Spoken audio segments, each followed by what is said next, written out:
Mr. Pritam Singh.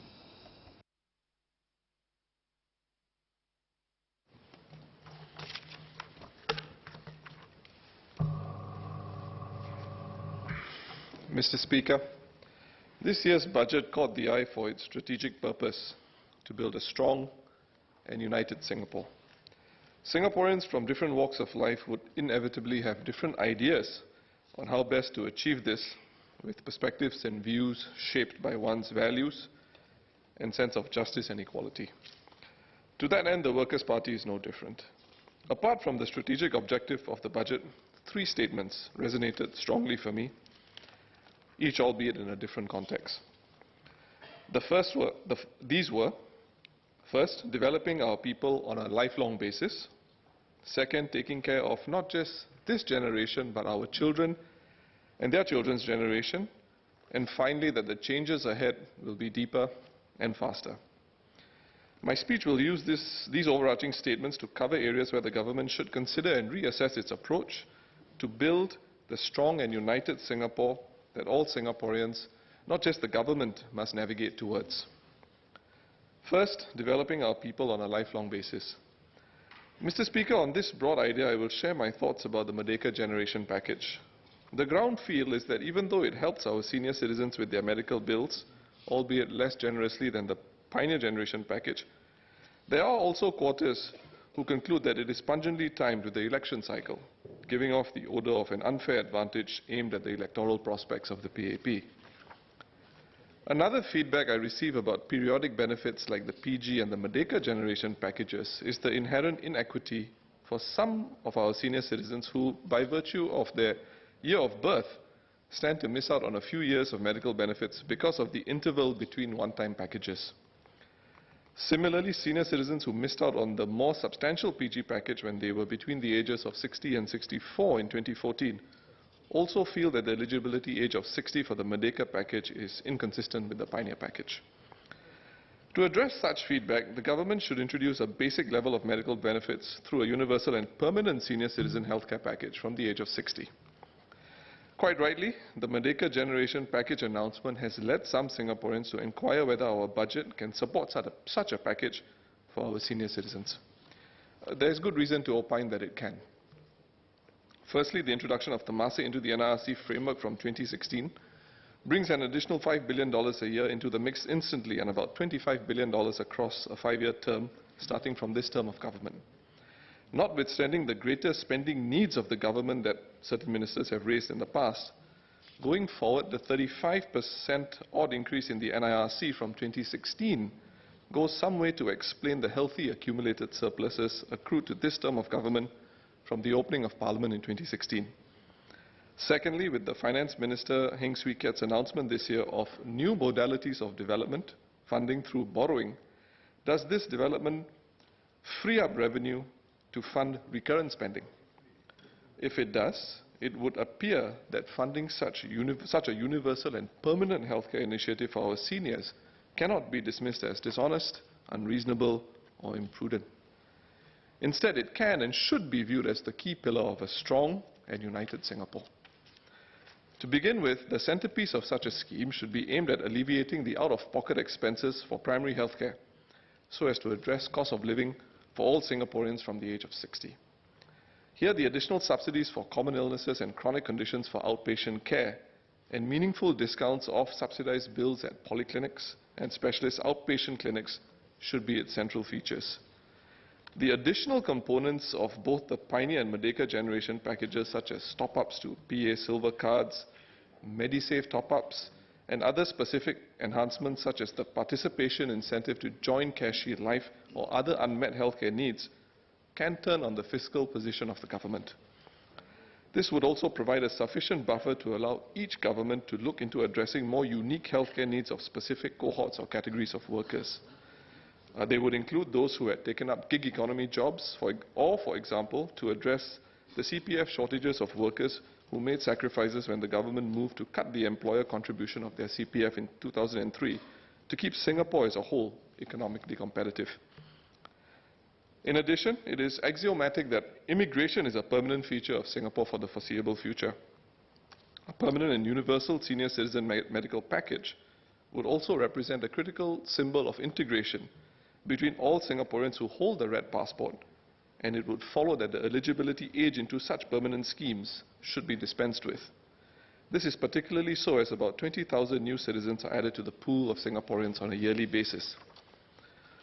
Mr. Speaker, when Minister speaks of developing our people on a lifelong basis, this House should not underestimate the peace of mind a permanent and universal medical package can give not just to senior citizens above the age of 60, but to all Singaporeans throughout their lives. Indeed, to be constantly reminded that a covenant exists between the state and citizen, vowing to assist all Singaporeans equally with their medical needs in their silver years, augurs well for a confident and assured society without compromising the work ethic. This is especially so as living in a developed country with one of the highest per capita GDP in the world comes with costs, particularly for the sandwiched middle class. As all Singaporeans commit their best years and pay taxes like the GST to the state throughout their working lives, a permanent package that helps our seniors manage their cost of living issues in their golden years will inject a powerful message of unity into Singaporeans of all ages. My colleagues, Dr. Daniel Goh, Mr. Faisal Manap, and Mr. Dennis Tan, will speak more on the Merdeka package in the course of this debate. Secondly, I seek to share my views on Minister's exhortation that the government seeks to, and I quote, not only take care of this generation, but our children and their children's generation. Mr. Speaker, there is little to quarrel with such a statement. It coheres with the values many Singaporeans hold dear, regardless of race or religion. But looking after the next generation puts the question of intergenerational equity on the table. During the course of his speech, the Minister confirmed the government's intention to pursue a differentiated fiscal strategy, one for major infrastructure investment and another for recurrent social and security spending. But this strategy also implies that there is a limit to how much the current generation should pay for the benefit of our children and their children too. And to this end, when speaking of specific infrastructure investments envisaged, Minister only spoke of funding Changi Airport's expansion through borrowing, while speaking more generally about how the government funded the first MRT line through borrowing as well.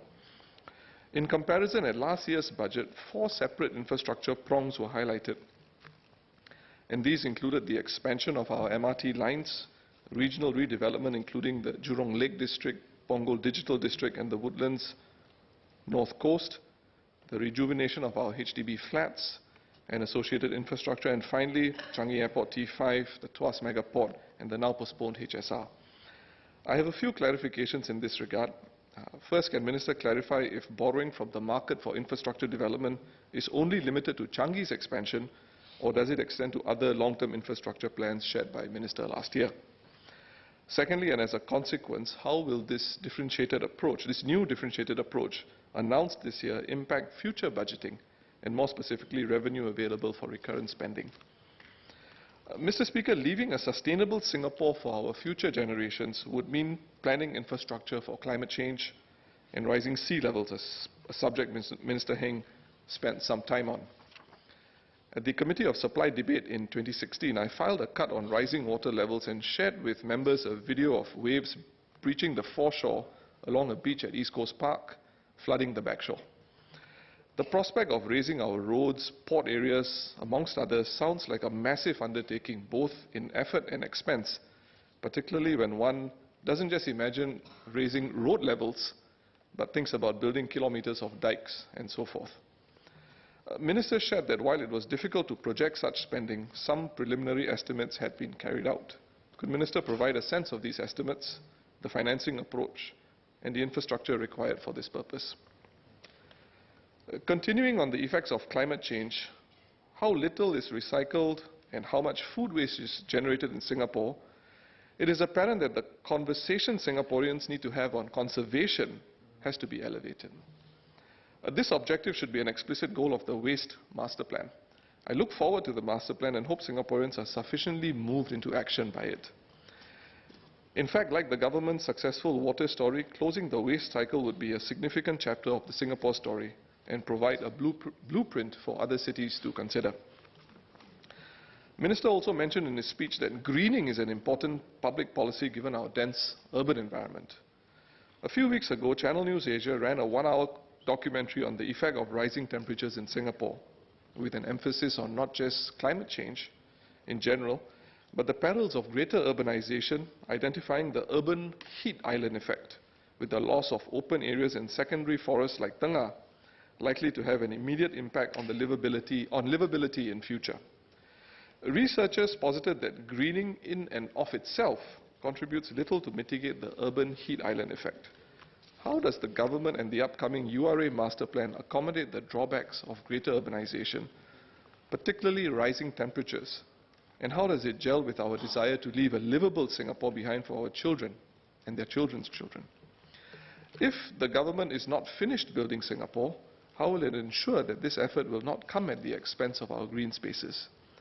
I hope the government addresses this matter clearly and actively welcomes a future where we place far greater emphasis on environmental impact assessments and its attendant social issues, with a view to leave a sustainable Singapore for future generations of Singaporeans. Finally, Mr. Speaker, ministers shared that the changes ahead will be faster and deeper. In this regard, the bicentennial offers a unique opportunity to reflect on the colonial experience, both the good and the bad, the choices made, and where we are headed as a people. As Singaporeans of the pioneer generation grew up through the 1950s, and as the Merdeka generation grew up in the years after self-government, the colonial masters in the UK had earlier taken a leap of faith, ambitious and bold, even if imperfect, implementing a universal healthcare system for about 50 million people as the flag of the empire was lowered across the colonies. The 50-odd years since decolonization saw newly independent societies and governments fashioning their countries to improve the lives of their peoples. Not all succeeded to the same degree. The vast majority had to contend with extreme poverty and problems on a far greater scale and with a much larger population than Singapore's. As we move past the bicentennial and into uncharted terrain, our challenges will be far more unique and complex than before. The availability of good jobs for Singaporeans first will be at the heart of many conversations. Employers and SMEs, many of whom have delivered phenomenal economic success to Singapore in the past, will have to adjust and effect real change at the workplace for the benefit of Singaporeans. This would include redesigning jobs for older and more experienced Singaporeans, more part-time or half-day or work-from-home opportunities, so as to better support our workers from mothers to senior citizens and gig economy workers. On its part, the government must be prepared to do more to support businesses that do so with tax relief or rebates, so that the economic transformation many businesses are undertaking is directly dovetailed to jobs for Singaporeans.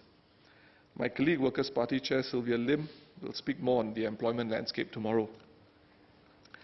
The faster and deeper changes premonitioned by the Minister would no doubt include the irreversible advance of the smart nation, the rapid evolution of technology, and its disruptive and dislocative effects on jobs. But what this prospect also means is that Singaporeans must commit themselves to participate in civic affairs if we are to be united and strong. Mr. Speaker, Singaporeans have been referred to as champion grumblers. I disagree. Singaporeans criticize because we care about the country, and we care about the direction it is headed. But we also care about ourselves and our families and friends, and do not want to be shortchanged. A strong and united Singapore will not be built with some Singaporeans being made to feel that they must conform or support the government's narrative with little room for alternative views. This is a sure way of heralding not just a divided and insecure population, but a divisive conversation about the choices we have to make collectively. Increasingly, as we move to the future, the government will not have all the answers. Since the days of decolonization, numerous countries have introduced some form of legislation that promotes greater transparency and accountability. In fact, out of the 110 or so countries in the world today which host some form of a freedom of information law, about 80 introduced such legislation only in the last 30 years or so. While such laws are no panacea, nor a silver bullet, but they are but one piece of a larger citizen-centric ecosystem which move the needle forward on civic participation. If change is indeed going to be deeper and faster, then Singaporeans must be ready to become active participants of that process, with the government facilitating conversations by sharing more information. For example, insofar as the budget is concerned, enough well-meaning Singaporeans do not just want to take the government at its word, but want to crunch the numbers themselves and better understand policy trade-offs. But they are not necessarily able to do so today. Last year, an article in the Business Times put this quandary in stark perspective. It was appropriately titled, "Lack of Data on Singapore's Reserves Limits Discussion on Its Use." With about 20% of our budget financed by proceeds from our reserves, one can understand why this issue is a relevant one. Mr. Speaker, there are many well-meaning Singaporeans who want to consider different roads for Singapore without losing sight of the hard truth of being a country without any natural resources, and with our human resource of fellow Singaporeans as the only real substantive competitive advantage. The bicentennial offers us an opportunity to imagine the richness and breadth of conversations about the Singapore we are entering into in the years to come. A Singapore that is not just economically successful, but socially and culturally confident too, with Singaporeans of all stripes proud to call it home. In conclusion, Mr. Speaker, many of the values we hold dear, the importance of family, prudence, hard work and discipline, are all-weather values and must stand the test of time. These values must run through whatever future we envision for our children's generation, wherever the winds of global Asia lead us and wherever we lead them. They must stand the test of time, even if changes, come thick and fast. And they are the foundation of the Singapore we all want. But each generation must also be given the freedom to shape the future they seek and to feel that they are an integral part of the country. The budget should reflect and facilitate this. The need for a confident population, as opposed to an insecure one, will be the X factor that determines how united and strong the Singapore of tomorrow will be. A confident population being one with more choices to determine its destiny, a society that accepts that it is only as strong as its weakest links and its most vulnerable, and a people, both employers and employees, all rooted to Singapore, that will always be a home for us as we transit into our golden years. Thank you.